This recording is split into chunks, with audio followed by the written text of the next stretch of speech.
Douala by night. Calme et déserte dans certains quartiers, pourtant bruyant et peuplé dans d'autres. Bien que nous soyons au Cameroun où la culture patriarcale semble protéger l'honneur des femmes, qui est surtout et avant tout l'honneur de leur père, de leurs frères, de leur mari et de leur famille, nous trouvons dans les zones peuplées et bruyantes de Douala la nuit des travailleuses de sexe. Dans mon cursus académique, je me suis inspirée de l'idée de Michel Foucault sur le corps docile pour écrire des dissertations sur la production du corps de prostituée. En effet, j'étais partie de l'idée selon laquelle on ne naît pas prostitué mais on devient prostitué pour chercher à comprendre quelles sont les mesures qui sont prises, quels sont les moyens qui sont pris pour construire voire produire un corps de prostituée. Il ressortait des recherches que j'ai eu à faire pour pouvoir écrire cette dissertation que les viols et les abus sont en général des mesures disciplinaires utilisées pour construire, voire produire en une femme l'idée selon laquelle elle est un objet sexuel et ne vaut pas plus que ça. Il n'y a pas un texte qui réprime la pédophilie en tant que telle. Voilà, mais on assimile la pédophilie à certains articles du Code qui sont par exemple l'outrage à la pudeur sur une mineure. Dans notre législation, il n'y a pas de peine prévue pour un enfermement psychiatrique parce que de toutes les façons, lors des procès, on n'a jamais appelé un expert. Hein. Est-ce que vous ne trouvez pas que quelque part, il serait juste dans le but de cesser avec ce fléau de la prostitution, que si on veut pénaliser la prostituée, qu'on pénalise aussi la personne qui va vers la prostituée? Pour conduire cette recherche, j'ai visité pendant 3 mois des milieux où on rencontre les travailleuses de sexe dans la ville de Douala. Le fait d'avoir un père absent, le fait d'avoir une mère absente et aussi le fait d'être victime d'abus, dans la majorité des cas d'abus sexuels, aurait un lien avec la prostitution et même aurait un effet sur la prostitution. Cependant, il démontre que le statut socio-économique n'a aucun lien avec la prostitution et même aucun effet sur la prostitution. L'acte de viol, c'est d'abord un acte de violation. Vous niez à la personne son identité, ou si vous voulez plus précisément, vous lui ravissez son identité. Ça veut dire quoi? Vous en faites un objet, d'abord. Et le vécu de la femme peut être à l'avenant. Ça veut dire quoi? Elle se vit désormais là comme un objet. Et même quand elle ne se vit pas comme un objet, elle intègre qu'on m'a traité comme un objet. Et donc, elle peut réagir pour nier qu'elle est un objet, en faisant justement l'objet. Et il peut y avoir aussi également trouble dans le comportement sexuel. Hypersexualité, hyposexualité. Parce qu'il faut regarder les deux. Oui.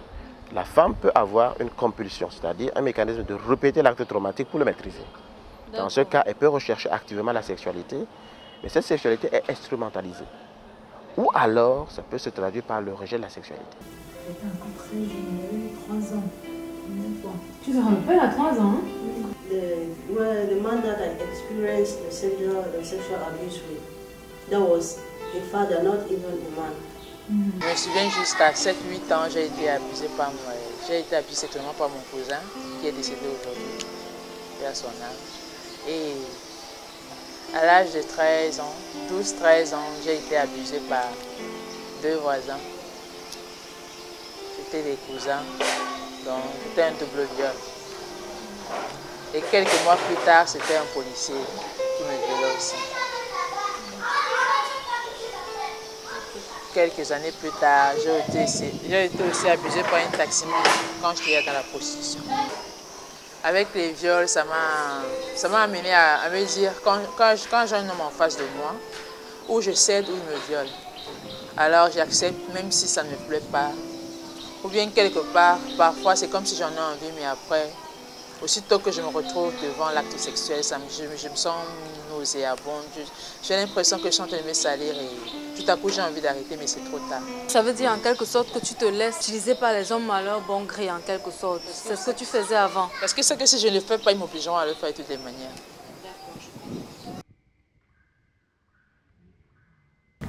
Comme 93,3% des travailleuses de sexe de mon échantillon, Marie-Joëlle, Pauline et Nathalie n'ont pas connu l'éducation d'un père. Aussi, comme 76,7% des travailleuses de sexe de mon échantillon, elles ont été victimes d'abus sexuels. Et encore, comme 61,29% des travailleuses de sexe de mon échantillon, elles ont connu et connaissent encore aujourd'hui une situation économique assez précaire. Cependant, elles n'ont pas toutes réagi de la même façon face à la prostitution. Et le cas de Pauline est encore plus frappant parce que, comme 94,4% des travailleurs de sexe de mon échantillon qui se retrouvent abandonnés par le père de leur enfant, Pauline, dans une extrême pauvreté, s'est aussi retrouvée abandonnée par le père de son enfant. Qu'est-ce qui peut expliquer que Marie-Joëlle et Pauline ne soient pas aussi entrées dans la prostitution? La famille est une structure de soutien importante dans toutes les situations de traumatisme, pas seulement de viol.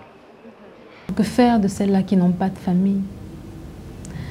Que faire de celles-là qui, malgré le fait d'avoir été victimes d'abus sexuels, ont pour proxénète leur père, leur mère ou leur frère ou même encore leur mari, comme j'ai eu à rencontrer des cas pendant mes recherches? Que faire pour celles-là qui n'ont pas une mère aussi responsable que la mère de Pauline? Que faire pour les aider afin qu'elles n'entrent pas aussi dans la prostitution après avoir été victimes d'un abus sexuel, d'un abus tout court? C'est pour ça que la Colombe a été créée. Vous savez que la Colombe a été créée, n'est-ce pas? C'était pour faire la prise en charge psychologique. La grâce que mon épouse avons, c'est que nous devenons très facilement nous, des parents, quoi. On comprend une personne et on essaye de lui apporter une guérison si elle en a besoin et tout. Donc, je pense qu'on est devenus ses parents, quoi. Et on essaye de l'aider autant qu'on peut pour qu'elle puisse se sentir bien dans sa peau et savoir qu'elle est une personne comme toutes les autres personnes. Elle est aimée comme toutes les autres personnes, que son passé n'a rien à voir avec son présent et son avenir. Et surtout son avenir avec Jésus, c'est plus important que son passé. Est-ce que tu penses que les choses sont différentes aujourd'hui? Si oui, à quel niveau? Aujourd'hui, oui, les choses sont différentes. C'est vrai que les abus, qu'ils soient sexuels ou physiques et même psychologiques, sont des choses très difficiles à vivre pour les victimes. C'est aussi vrai que ça peut détruire la vie des victimes. Malheureusement, certaines personnes n'en prennent pas conscience dans notre société africaine et dans plusieurs autres sociétés.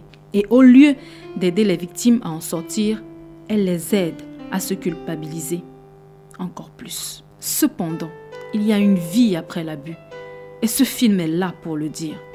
Il y a aussi la possibilité de sortir du traumatisme, de même qu'il y a une possibilité de sortir de la prostitution et de devenir la femme qu'on a toujours rêvé être depuis notre enfance.